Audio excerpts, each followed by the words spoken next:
नमस्कार मित्रों, आज मैं आपके सामने एक बहुत ही रोचक कथा लेकर आई हूँ।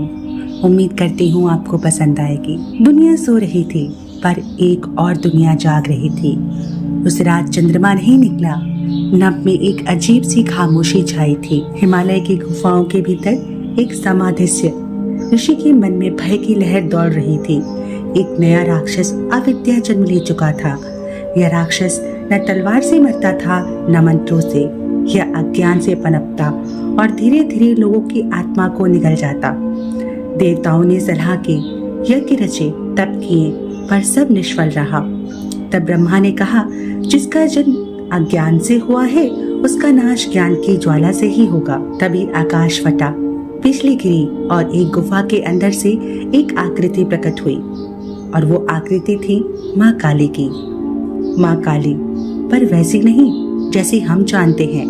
न रौद्र, न विकराल, बल्कि मौन, शीतल और धधकती आंखों वाली।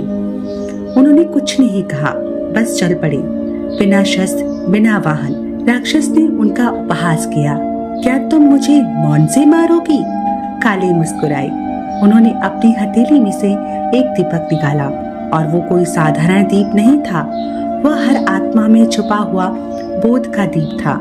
उन्होंने उस दीप को राक्षस के समक्ष रखा और कहा, मैं तुझे नहीं मारूंगी, तू स्वयं भस्म होगा। जैसे अंधकार दीप के सामने भाग जाता है। जैसे ही प्रकाश फैला, राक्षस चीख उठा। उसका आकार सिकुड़ता गया, उसका अस्तित्व हवा में घुलता गया, और फिर शांत मौन। उस रात्रि काली ने एक भी युद्ध नहीं लड़ा, कोई रक्त नहीं बहा।